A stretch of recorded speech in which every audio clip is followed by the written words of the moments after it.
Baik, Mitra Quest Indonesia, kembali ke bertemu dengan saya, Adi Samjah di Ngobrol Everywhere. Seperti yang tadi disampaikan di awal, Ngobrol Everywhere pada episode kali ini kita akan ngobrol tentang dunia pariwisata di Kota Batam dan teman ngobrol saya kehadiran nih.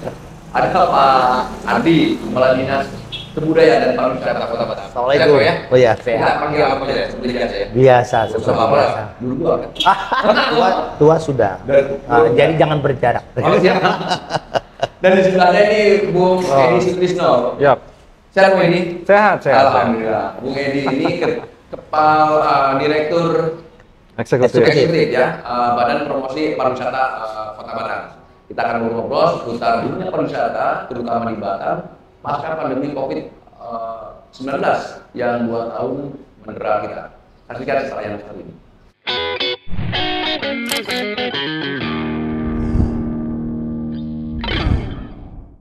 Ya pemirsa, kita akan mulai ngobrol-ngobrol kita ke Bang Haris dulu deh. Bang, gimana pariwisata Kota Batam? Sebelum COVID, ini udah mereda COVID, udah masuk ke era ribuan atau gimana? Iya. Alhamdulillah. Jadi kita anggap ini di ujung-ujung ya, di ujung-ujung pandemi COVID. Memang pemerintah Indonesia sudah mencabut PPKM.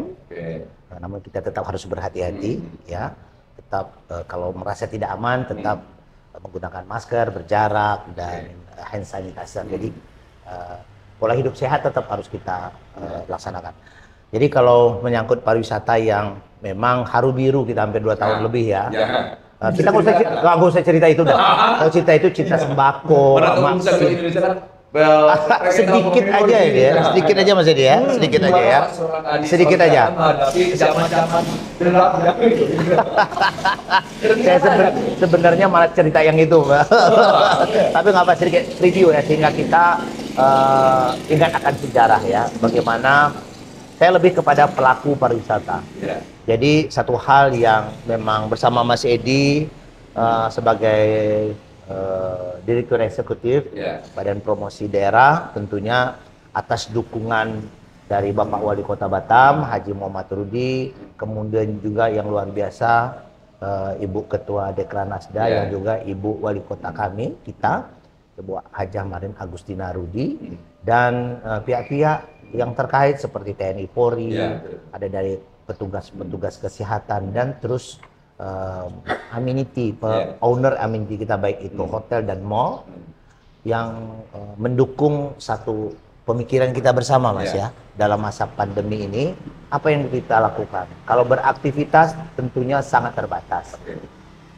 Jadi kita lebih berpikir bagaimana mempersiapkan setelah, seperti yang kita rasakan ini. Satu saja pada saat itu, memang kita sangat giat mencari dukungan kepada teman-teman pelaku kita itu sembako Mas ya, dan hal-hal lain ya, yaitu sangat menyedihkan lah, jangan diceritain lagi. Paling berdampak. Yang kita lakukan adalah bagaimana secara eksklusif, tekankan secara eksklusif, memperlakukan pahlawan-pahlawan pariwisata kita, yaitu pelaku pariwisata kita. Mereka berjumlah lebih kurang 10.000 ya Mas ya. 10.000 baik itu 10.000 itu baik itu driver, kemudian yang direct deh, pekerja hotel, pekerja restoran, mungkin ada yang salon, massage, semua ya gitu. Terus juga ada yang tiketing ya malah ya, kemarin kita lakukan. Pemandu wisata, ya, itu kita lakukan adalah vaksinasi secara eksklusif. Jadi tidak bersama dengan yang lain, tapi kita tempatkan pada salah satu mall. Saya masih ingat pada saat itu luar biasa, Capri Mall, ya, Capri Mall sangat membantu, dan di hotel. Jadi kita lakukan secara eksklusif sehingga mereka benar-benar terlayani dengan baik, kemudian bisa kembali setelah itu beraktivitas, karena waktu pada saat itu sangat berharga, antri dan sebagainya. Itu yang kita lakukan, dan hampir 10.000 kita bisa lakukan itu ya, sampai dengan vaksinasi booster. Nah, itu yang kita lakukan. Abang. Itu kan tadi mau sedikit aja. Ya. Masalah kredit. Nah, mulai mereda, alhamdulillah sampai tadi yang di awal sampaikan pemerintah sudah mengeluarkan kebijakan.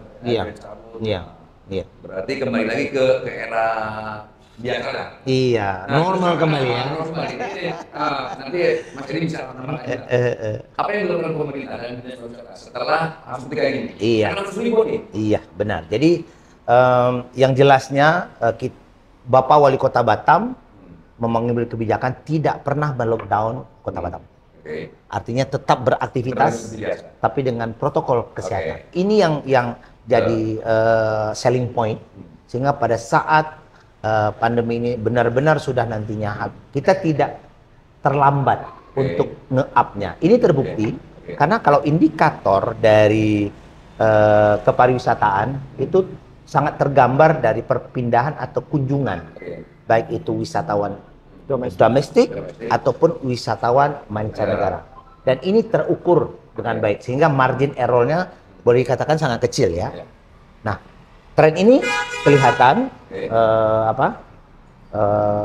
Kang, dari jumlah wisatawan yang secara masif di bulan Mei 2022 itu benar-benar pemerintah sudah memberikan space and time bagi wisatawan untuk berkunjung kembali ke Indonesia. Tentunya border-bordernya termasuk Batam, ya. Setelah mungkin ada beberapa kebijakan seperti resip lokal, kemudian ada travel bubble, dan yang lain-lain ya. Artinya benar-benar sudah boleh berwisata. Trennya naik dari hanya 899, saya masih ingat angkanya, 809 di bulan itu, kemudian terus naik menjadi 9.000, kemudian 16.000, kemudian terus naik sampai 78 dan alhamdulillah 78, 80 dan alhamdulillah di bulan Desember kemarin wisatawan mancanegara yang berkunjung ke Batam itu dalam balance yang normal kembali. Artinya 150.000. Kalau kembali ke sebelum 150.000. Tapi di bulan Desember karena kita kehadiran 146.000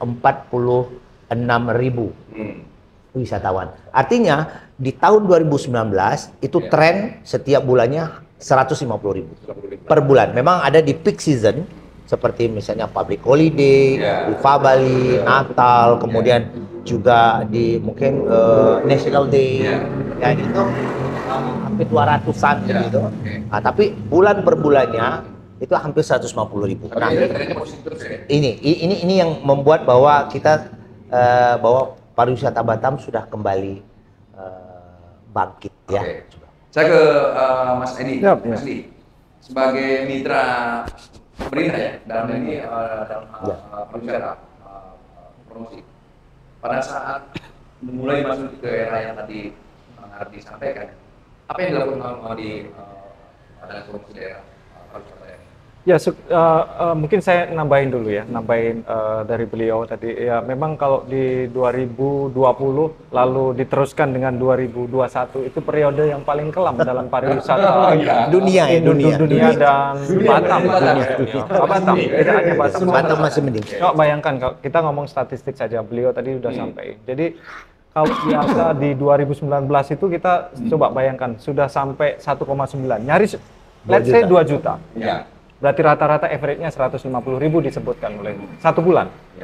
Lalu di 2021 itu kenapa kami sebut periode paling kelam? Karena dalam 1 tahun kita hanya dikunjungi 2.651 manusia saja. Jadi satu bulan, iya. Jadi satu bulan itu 200, 300, 200, malah puluhan manusia saja. Malah puluhan. Jadi itu periode paling kelam. Jadi oke lah, kita tinggalin saja itu. Baru kemudian tadi udah di-mention beliau di 2000 kita ini sekarang sampai akhir bulan kemarin kita sudah 146 ribuan lah, kita bulatkan 146.000 wisatawan asing yang datang. Nah itu statistik ya.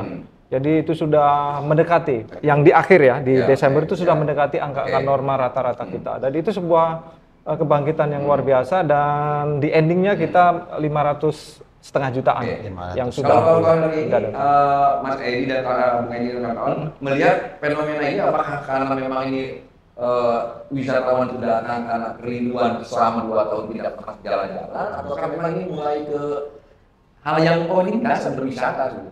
Ya, jadi waktu dulu ketika COVID itu hampir 2 tahun kan kita, itu ada namanya revenge tourism. Jadi pariwisata balas dendam. Jadi itu bahasa yang lagi ngetren ketika di COVID ya. Begitu COVID orang semua balas dendam. Baru itu yang ya. biasa jalan-jalan, biasa loncat, biasa traveling, terus kemudian ada momen bagus, PPKM sudah nggak ada. Semua orang di muka bumi ini tengah dibaluti rasa dendam untuk kemudian traveling. Jadi ini di pertengahan tahun kemarin sudah mulai, orang sudah mengaplikasikan tadi wisata balas dendam, dan itu sudah dilakukan, dan buktinya di Batam, keluar kandang. Gitu, jadi endingnya kemarin, puncaknya di Desember. Oke. Sekarang nanti kita akan bahas Pak Kadis terkait ini kan udah mulai normal nih ini. Nah, kira-kira apa nih pemerintah yang akan melakukan dalam hal bisa dijelaskan ya? Ya, boleh. Kenapa orang itu kesempatan gitu kan? Iya. Nah itu, selain cari kerja atau apa, tapi dari sisi pariwisata bagaimana? Iya. Jadi begini. Tahan dulu. Kita break dulu. Kita harus minum dulu. Baik. Nanti kan setelah yang satu ini.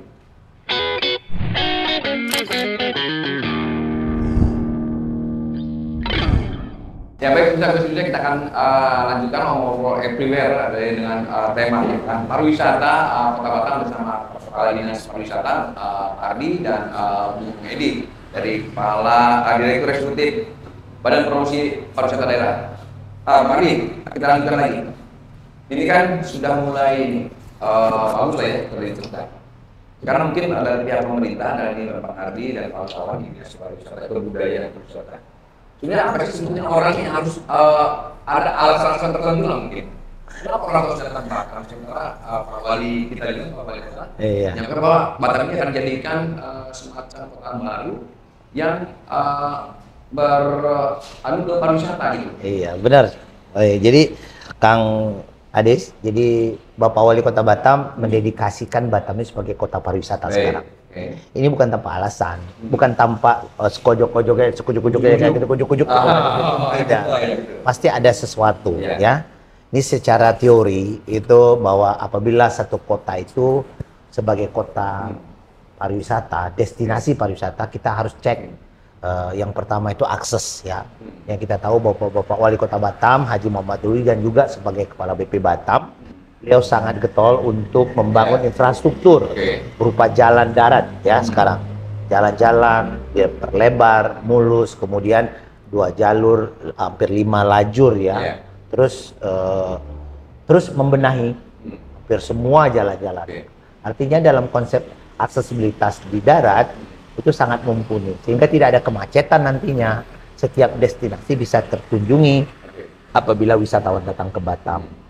Kemudian akses udara yang kita pahami akan ada penerbangan direct flight, bandara yang bertaraf internasional. Kalau laut kita sudah sama-sama tahu ya, luar biasa teman-teman stakeholder membangunnya sehingga bisa menampung berapapun jumlah wisatawan dari Singapura, Johor Bahru atau Malaysia yang berkunjung ke Batam.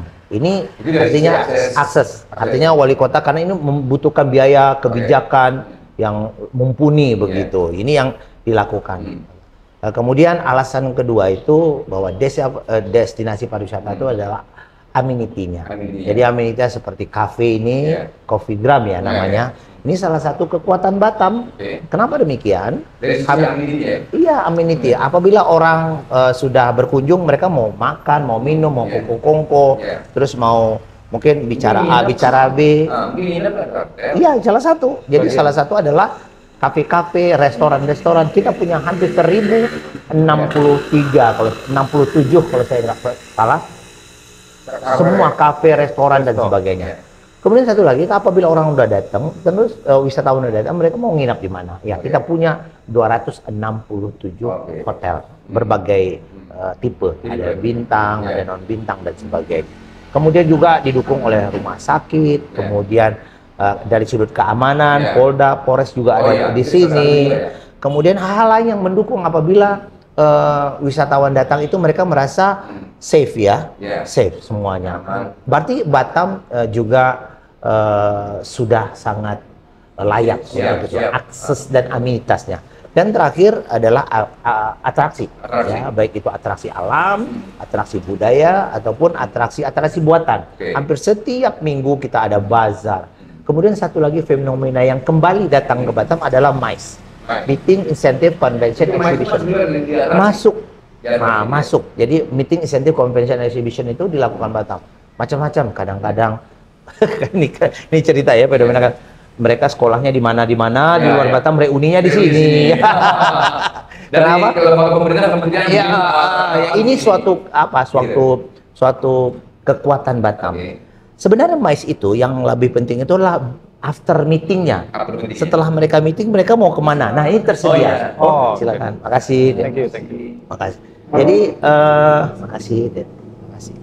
Jadi after meetingnya yang setelah mereka meeting, convention, exhibition, mereka mau ngapain? Mau belanja, kita punya mall, amenity kita punya mall yang berbagai macam pilihan, ya. Kemudian kalau setelah itu mereka mau makan, mau minum, mau menciptakan kuliner otentik, tersedia yang saya sebutkan tadi, hampir 1063, 67. Jadi after meetingnya juga sangat luar biasa. Nah, kemudian mungkin ada waktu jeda 1 hari atau setengah hari, atau mereka bisa ke Singapura, bisa ke Johor, yang juga sebagai daya tarik. Itu dia. Nah, itu dia. Jadi di samping tadi tersedianya ballroom, kamar hotel hampir 36.000. Jadi kalau membuat meeting di Batam tidak sulit, gampang. Bus yang tersedia. Jadi sangat easy. MICE tadi. Nah, alasan-alasan ke Batam itu di samping itu ya ada shoppingnya, sport tourism ya Mas ya, sport tourism. Kemudian ada yang luar biasa juga religi. Kita punya Masjid Sultan Mahmud Riyadsa, kita punya Masjid Tanja. Salah satu warga dan saudara kita dari Singapura dan itu senang bercharity. Ya, mungkin mengunjungi panti asuhan dan sebagainya, berkorban kurban dan sebagainya mereka lakukan di Batam. Jadi pilihannya banyak, termasuk juga eko dengan agrowisata. Kita lihat bagaimana Padang Tak Jemu ya, salah satu desa wisata kita mendapat anugerah desa wisata ya, itu juga salah satu pilihan. Karena kita dipahamkan Korea itu wisatawan Korea sangat senang yang natural seperti itu ya. Nah, seperti itu ya di Batam.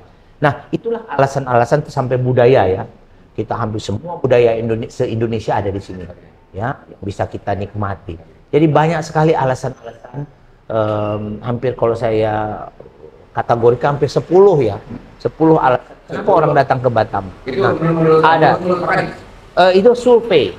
Kita pernah lakukan survei itu di tahun, tapi memang 2010 waktu kita mencanangkan dulu waktu 9, baru 9 saja. Visit Batam 2010. Alhamdulillah mungkin bersama dengan Mas Edi, kemarin kita sudah soft launching, kita akan kembali visit Batam atau VB namanya, Visit Batam Indonesia 2024. Visit Batam Indonesia. Iya, VB. Visit Batam Indonesia tapi di 2024. Ini secara apa ya? Secara masif, secara lebih terorganize, bagaimana mengembalikan jumlah wisatawan kita yang hampir 2.000 ya, 2 juta pada saat 2019 ini kembali naik. Karena ini juga dipertanyakan oleh DPRD Kota Batam kita, apa arena,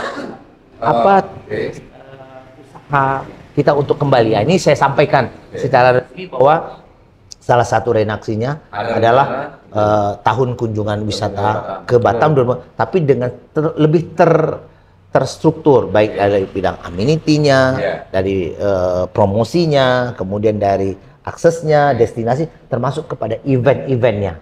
Nah, karena seperti itu. Baik.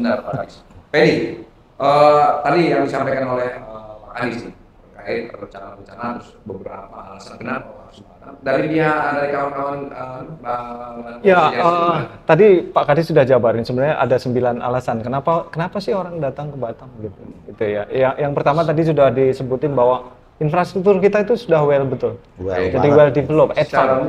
Iya, Anda boleh explore ke provinsi atau daerah lain, mau di compare ya. Kita ini pulau kecil yang hanya 4-15 km square, tapi punya infrastruktur yang sangat mumpuni. Mau darat, mau udara, sampai ke laut. Baik dari sisi fisik, lebar. Nah, itu sudah lengkap. Dan keindahannya. Itu sudah lengkap.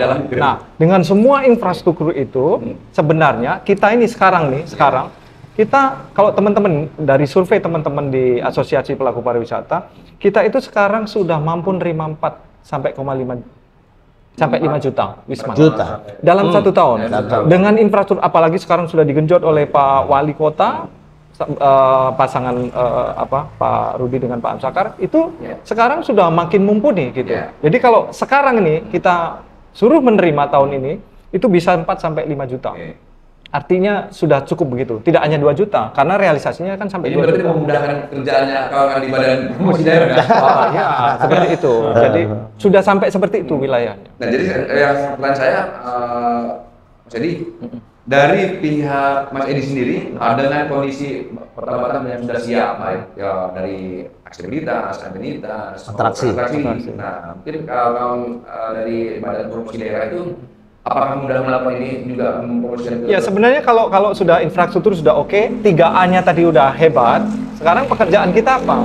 Pekerjaan kita bagaimana memperkuat di marketing. Gitu. Tapi konsentrasi kita, konsentrasi kita selain dalam negeri, kota-kota besar, karena ritual di luar orang asing yang datang itu kan dalam negeri, domestik. Domestik kan banyak. Nah, itu beliau setiap tahun selalu jolok. Itu kita selalu ada promo dalam setiap tahun minimal 3 kali. Itu dalam negeri. Kita ke kota besar, ke Bali, kita ke Bandung, ke Jakarta, ke Jogja untuk eksibisi dan sebagainya. Itu jolok bola tapi untuk di dalam negeri. Di luar negeri pun konsentrasi kita 2 yang besar.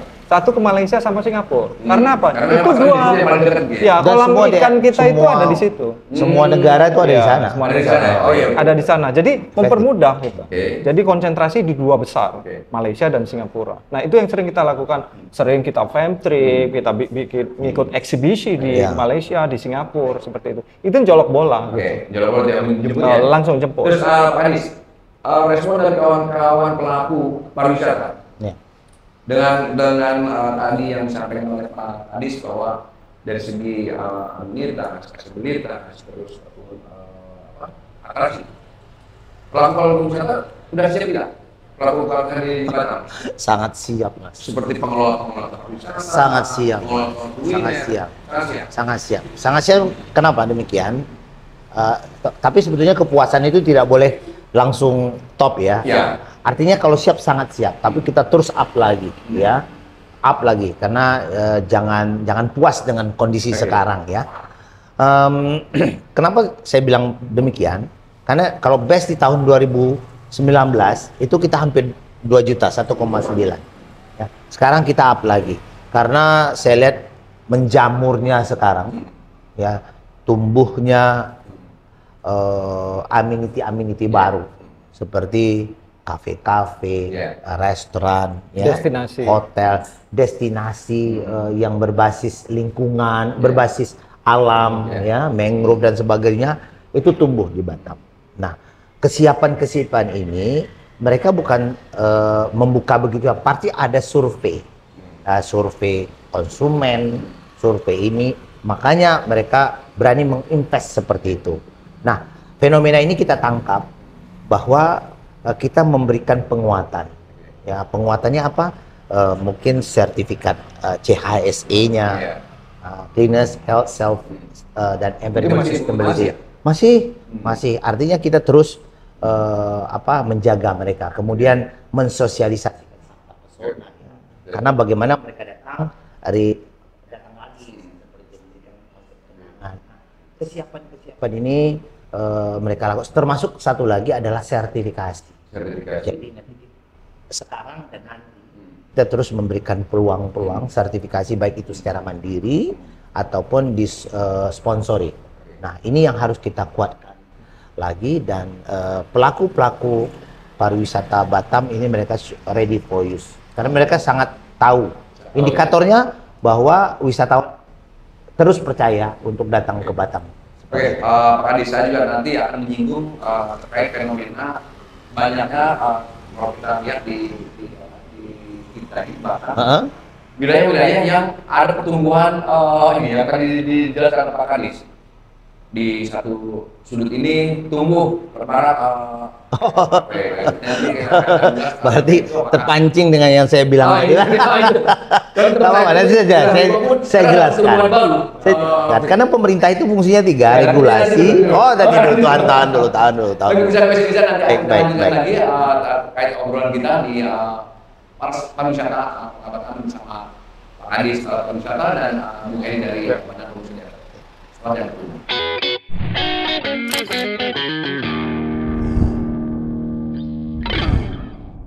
Ya, pemirsa Quest Indonesia, kita lanjutkan kembali.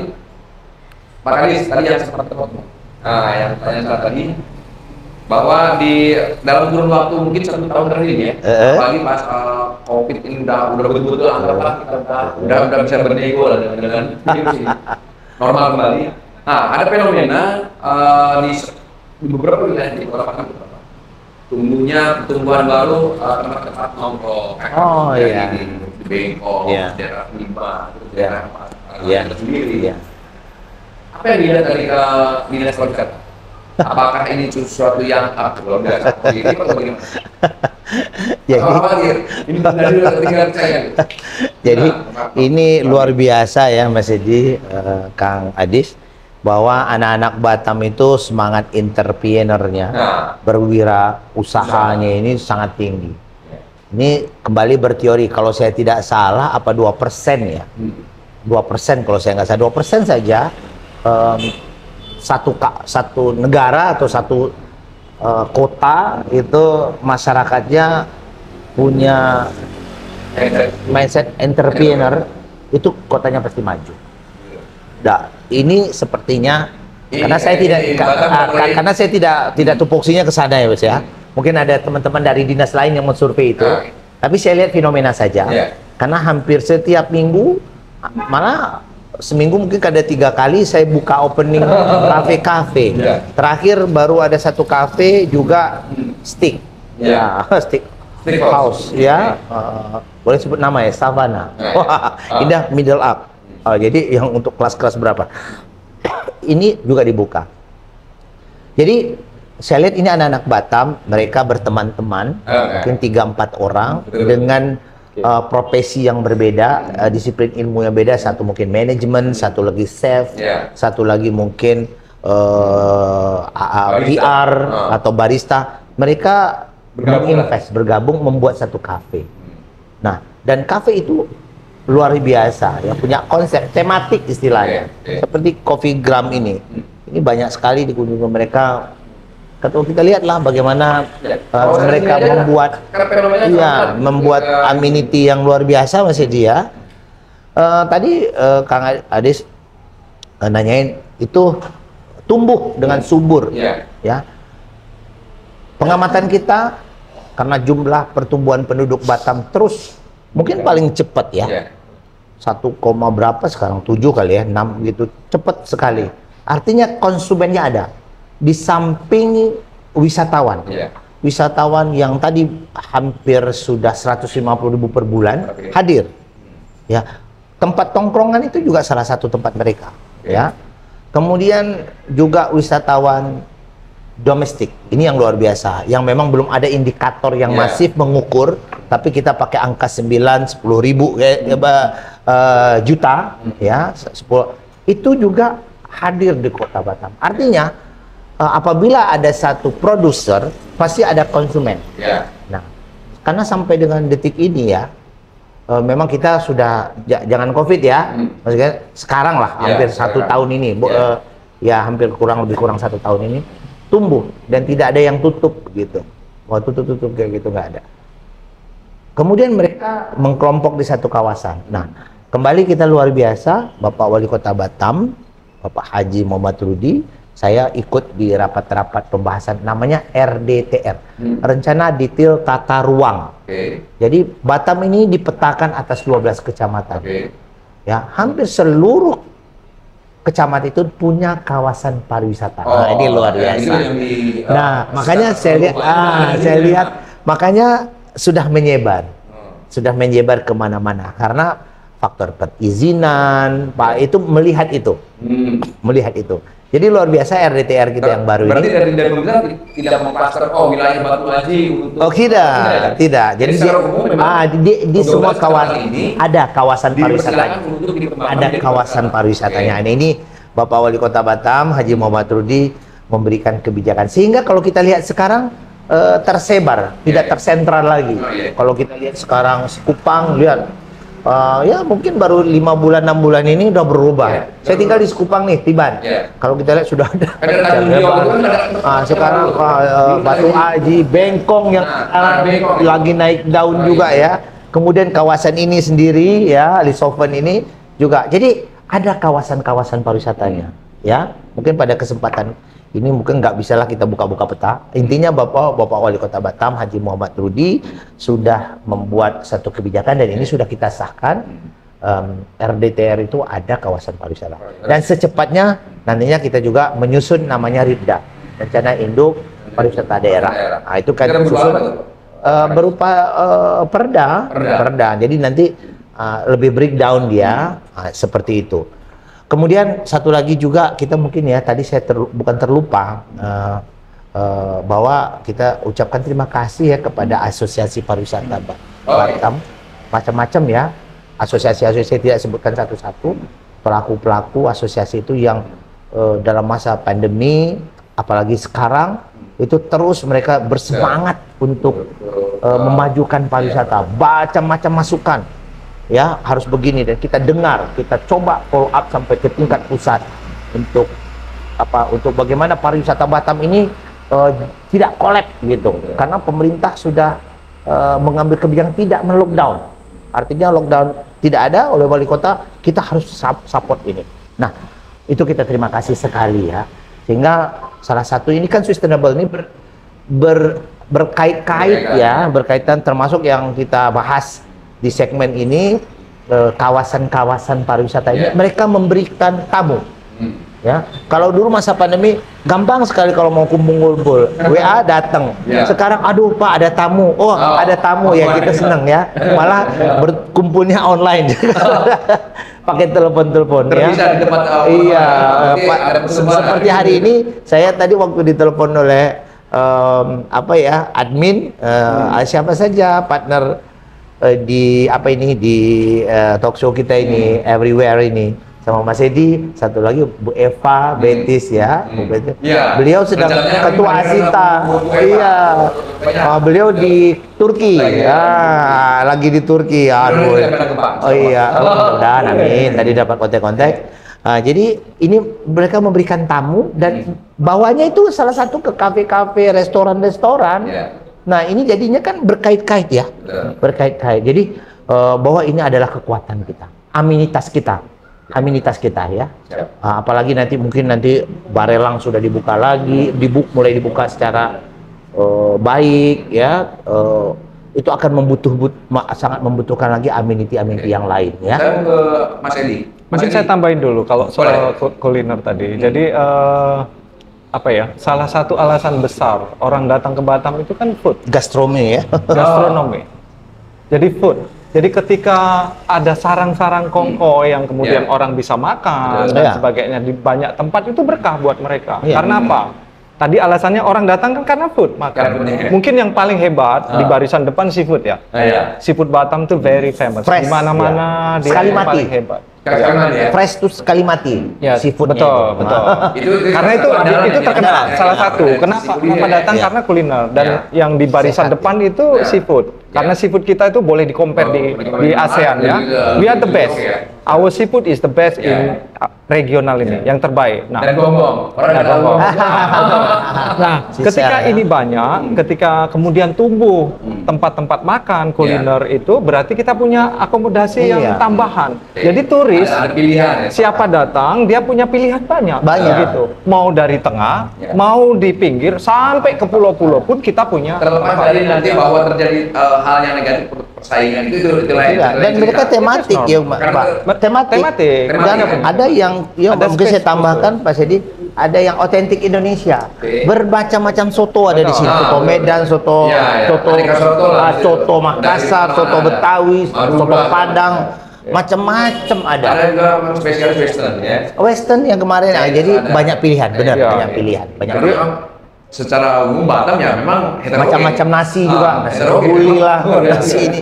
Dan satu lagi yang mungkin tadi bicara gastronomi, kita juga mengapresiasi ya tumbuhnya restoran-restoran atau rumah makan yang bergenre Melayu sebagai kearifan lokal. Sudah mulai naik, tentengan-tentengan mereka sudah ada sepertinya. Saya lihat ada satu, boleh sebut merek ya, Melawa ya. Melawa sudah ada di situ, sudah ada mie lendir yang bisa take away, yang kemasan, kemudian ada pulut serondeng, kayak gitu dari Melawanya. Ini saya pikir kekuatan, karena banyak wisatawan datang itu mencari apa sih kearifan lokal, kekuatannya. Ini sudah mulai tersedia, sudah mulai ada terempa ya, ada macam-macam hal. Nah ini bisa jadi pilihan-pilihan. Makanya kalau Kang Adi tadi bilang saling itu kayak mungkin nggak terjadi ya Mas ya. Mereka punya kekuatan masing-masing. Ada satu Mas Edi.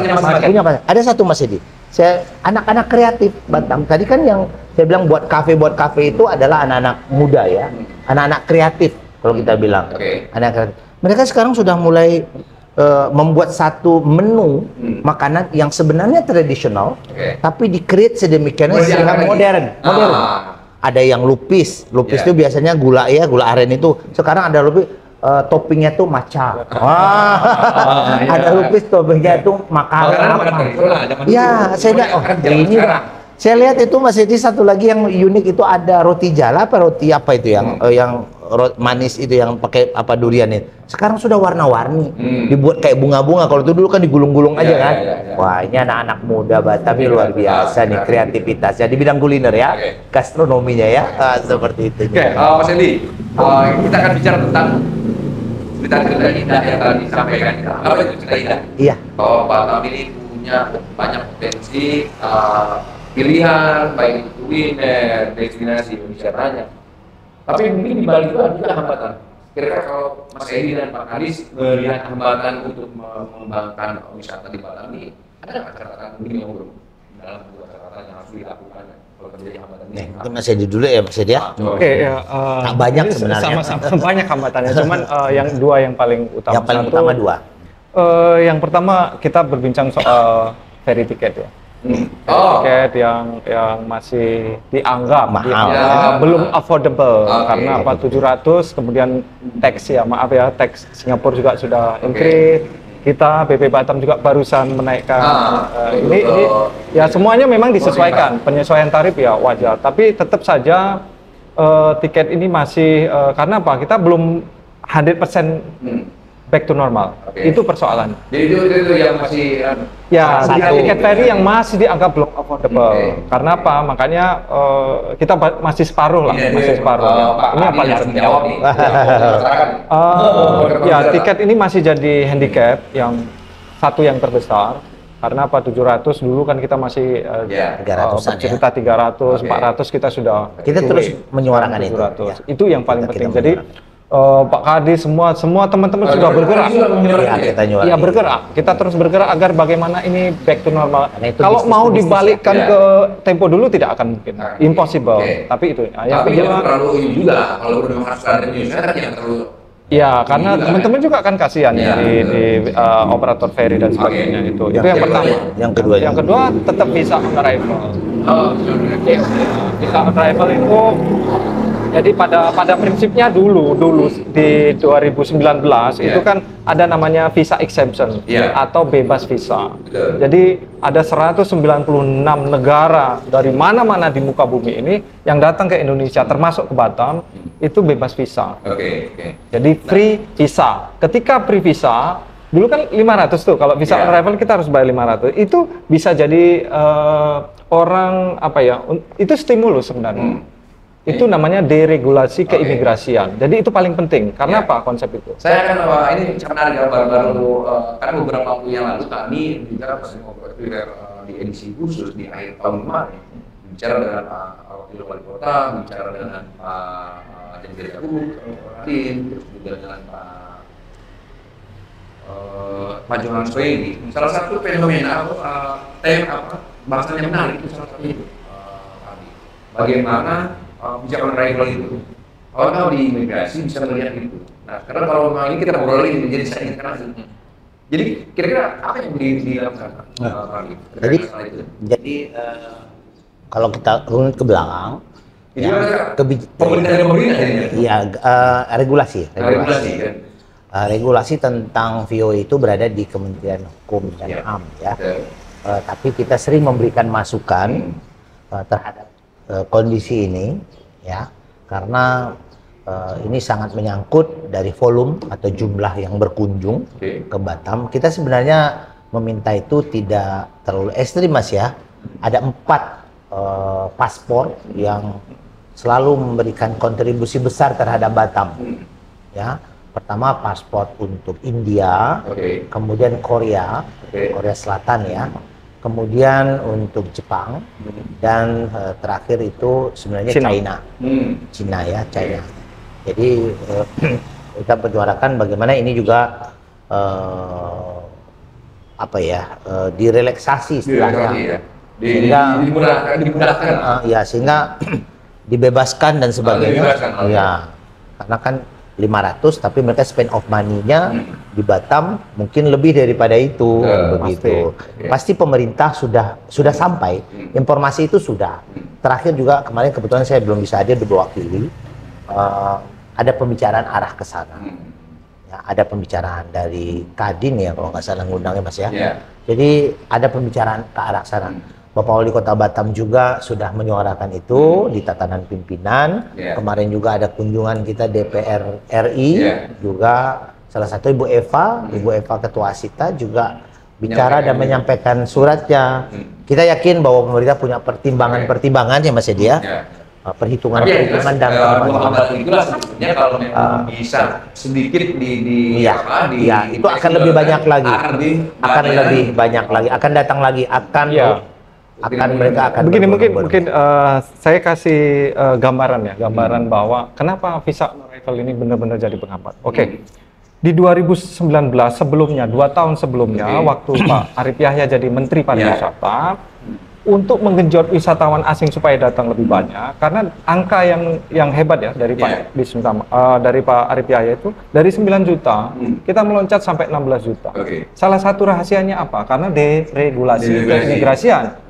Karena waktu itu Pak Arief Yahya mendesak kepada Kemenkumham berkoordinasi plus Menteri Keuangan, salah satu syarat untuk mendatangkan turis banyak adalah penghapusan visa on arrival. Jadi bebas visa. Nah, karena itu kemudian Kemenkumham berhasil dibujuk dalam tanda kutip oleh Pak Menteri Pariwisata. Untuk apa? Untuk menghapus visa. Jadi dihapuslah itu 196 negara di seluruh muka bumi ini boleh masuk ke Indonesia tanpa visa. Jadi begitu masuk mereka boleh 1 bulan. Ketika itu jalan, wisatawan kita tembus sampai 16,5 juta. Itu di akhir termasuk Batam. Masuk Batam sampai 2 juta. Nyaris 2 juta. Makanya Pak Kadis tertawa lebar di era itu tertawa. Terus kemudian kena Covid. Nah, ketika Covid, kebijakan itu kemudian direduksi kembali karena alasan kesehatan dan sebagainya. Begitu itu berkurang, lalu ketika PPKM sudah dicabut, visa on arrival, terbitlah visa on arrival. Itu ke 89 negara sampai sekarang. Jadi setiap orang di luar ASEAN masih free visa. Di luar ASEAN itu kemudian boleh masuk ke Indonesia, tetapi jumlahnya 89 negara. Tapi tetap bayar visa on arrival gitu. Nah, ini jadi penghambat. Contoh misalkan orang Bangladesh, itu ada puluhan ribu, bahkan ratusan ribu di Singapura. Yang biasa di tempat normal ketika itu visa exemption nggak ada, mereka datang ritualnya. Jangan salah, itu salah satu meskipun numbersnya tidak banyak, tapi lumayan menyumbang kedatangan Wisman gitu. Nah ini mereka sekarang nggak dapat fasilitas visa on arrival. Jadi terhambat nggak bisa datang sini. Nggak bisa datang karena apa? Mereka harus pakai bisnis visa atau turis visa, gitu. Karena belum Nah, target kecil kita adalah Pak, kalau tidak bisa menghapus visa on arrival, Pak Menteri Kemenhumkam melalui Pak Menteri Pariwisata itu agar memperluas, mengekstensifikasi jumlah negara yang dikenakan visa on arrival. Jadi sampai ke Bangladesh supaya bisa masuk juga. Negara-negara itu gitu kan. Ya, itu kalau 500 masih oke. 500 bisa apply. Itu paling tidak. Jadi 100 katakanlah 189 negara semua dikasih visa on arrival 500. Berarti ada ekstensifikasi negara. Yang paling hebat, yang paling kita inginin semua visa on arrival dihapuskan. Gitu. Nah, kemarin saya lagi merampungkan sebuah buku, itu ada seorang jenderal polisi, mantan purnawirawan, itu teman baik Pak Yasona. Jadi saya sempat wawancari Pak Yasona langsung. Ketika tugas saya sudah selesai, saya berbicara tentang visa on arrival. Ini tolong dibantu Pak. Oke, Mas Edi katanya, ini pertama saya akan koordinasi lebih lanjut lagi ke Menteri Keuangan karena ini lintas kementerian.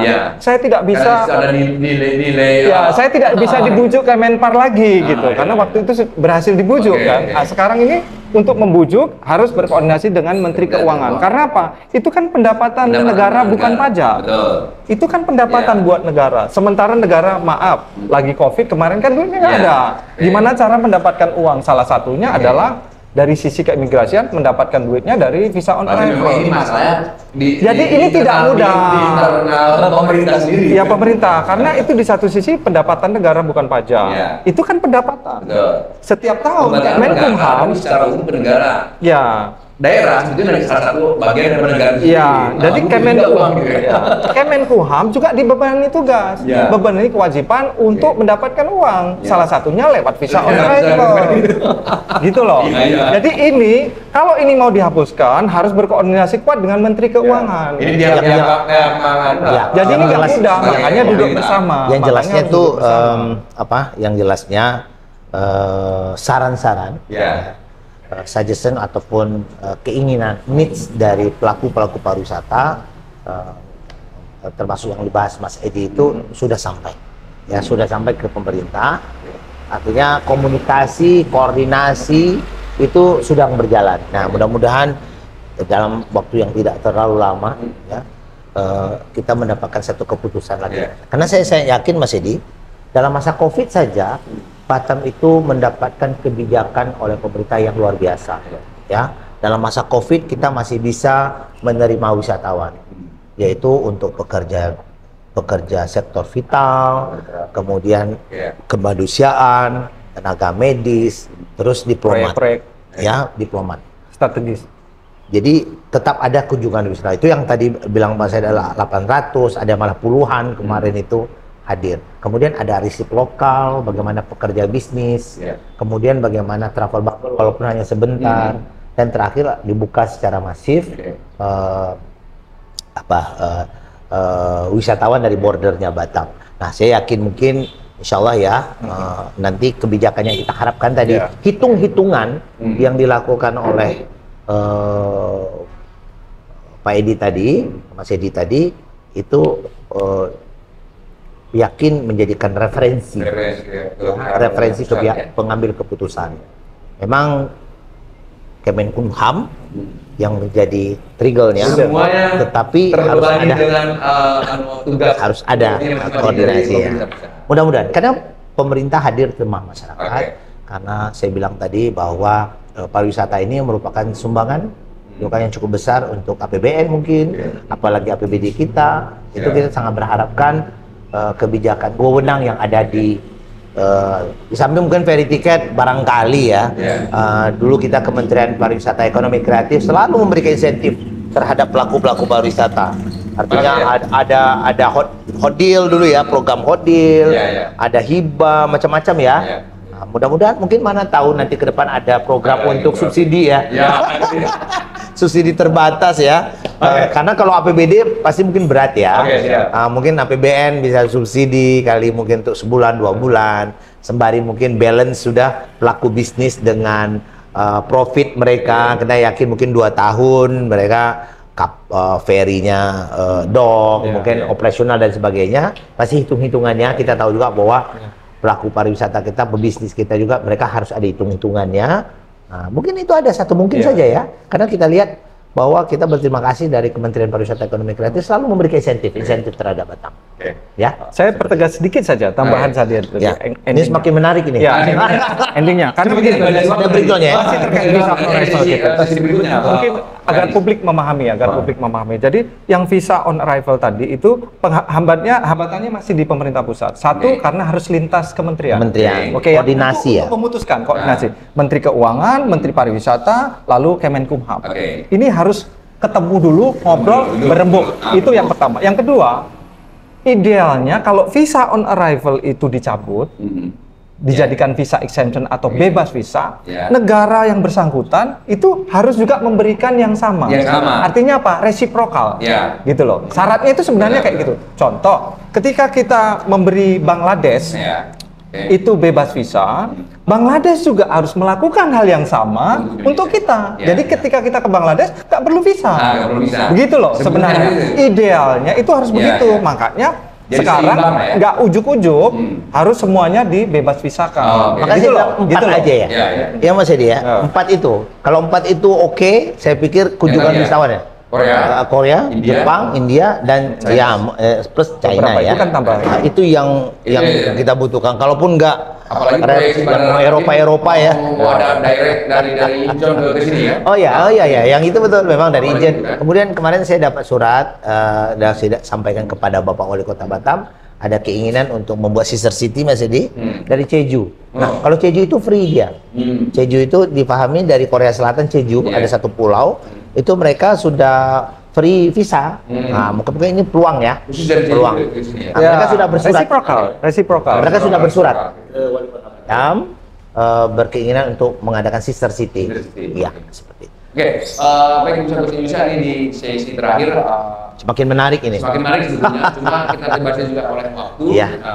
Mas Edi dulu deh, closing statement Pak Mas untuk pariwisata Batam, mungkin ada yang ingin disampaikan ke Bursa Indonesia. Setelah itu nanti yang pertama bagaimana caranya agar di tahun ini ya ada penyesuaian tarif, itu yang pertama ya, penyesuaian tarif ferry, karena apapun bentuknya entry point kita itu kan dari laut. Itu yang pertama. Yang kedua, visa on arrival yang tadi masalah itu, kalau kita mau membantu pariwisata Batam, salah satunya adalah diregulasi keimigrasian. Kalau nggak bisa sama sekali itu jadikan semua negara visa on arrival, maksudnya dihapus visa on arrival, ya udah diperluas saja, ditambah lagi negara-negara yang diberi visa on arrival. Kalau nggak bisa dicabut semua seperti dulu. Itu saja poin penting, karena masih ada ribuan wisatawan asing yang biasa berritual terhambat oleh bayar. Karena bayarnya gini loh. Jadi ketika bayar visa on arrival itu ada 2 masalah di terminal ferry. Pertama, mereka antri dulu. Antri visa on arrival. Itu kan membutuhkan waktu. Bayangkan kalau weekend. Antri visa on arrival, sudah antri bayar lagi.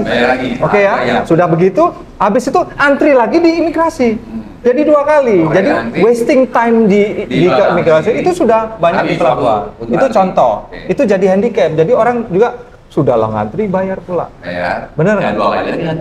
Ngantri lagi di keimigrasian untuk job. Jadi ini semua jadi handicap di lapangan. Jadi kalau kita harapkan ini segeralah diperbaiki. Bagaimana diperbaiki? Itu yang paling penting. Itu kata kunci lah. Karena kalau itu sudah dibuka, Pak Kadis juga akan tertawa lebar. Kalau saya lain ya. Kalau ini unsur kebijakan ya masih apa? Kalau saya begini. Malu. Saya mewakili pemerintah ya. Jadi mau mewakili pemerintah, tentunya closing statement pada kesempatan everywhere kali ini. Mari kita isi pariwisata Batam ini dengan kegiatan-kegiatan positif, masyarakat kita melakukan kegiatan positif karena pemerintah Kota Batam di bawah kepemimpinan Bapak Wali Kota Batam tentu mendapat dukungan dari DPRD Kota Batam sudah melakukan hal yang luar biasa secara teori on the track kepariwisataan Batam yang berkelas dunia, ya tentunya dengan pembangunan aksesibilitas, kemudian memperbaiki amenity dan tentunya memperbanyak atraksi. Nah ini kita sebagai masyarakat Kota Batam, ayo karena kita masyarakat pariwisata Batam itu harus memegang yang namanya Sabta Pesona yang tadi belum saya singgung. Ya mungkin Sabta Pesona yang terakhir saja, di samping ada keindahan, sejuk, keamanan, ya dan sebagainya, ramah tamah dan satu lagi kenangan. Jadi masyarakat Kota Batam harus mengisi ini dan menjaga Sabta Pesona sehingga apabila wisatawan sudah datang ke Batam, dia akan kembali ke Batam lagi karena Batam didedikasikan oleh Bapak Wali Kota Batam adalah sebagai kota baru. Batam kota baru. Oke. Kalau kenangan itu, kalau istilah sekarang itu ada jejak digitalnya. Baik, kita baik. Pada episode kali ini tentang dunia pariwisata di Kota Batam yang sudah mulai rebound setelah tenggelam di 2 tahun terakhir, dan alhamdulillah nggak tenggelam, menggambang dia.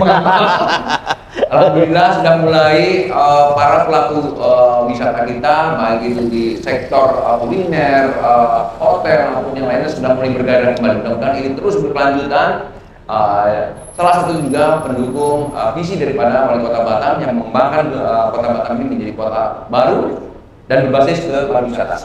Terima kasih atas kebersamaan Anda menyimak obrolan kami bersama Pak Kadis Pariwisata Kota Batam, Pak Ardi Winata, dan Bung Edi dari Direktur Eksekutif Badan Promosi Pariwisata Daerah. Sampai jumpa dan mudah-mudahan kita akan terus bersemangat untuk mengembangkan dunia wisata Kota Batam.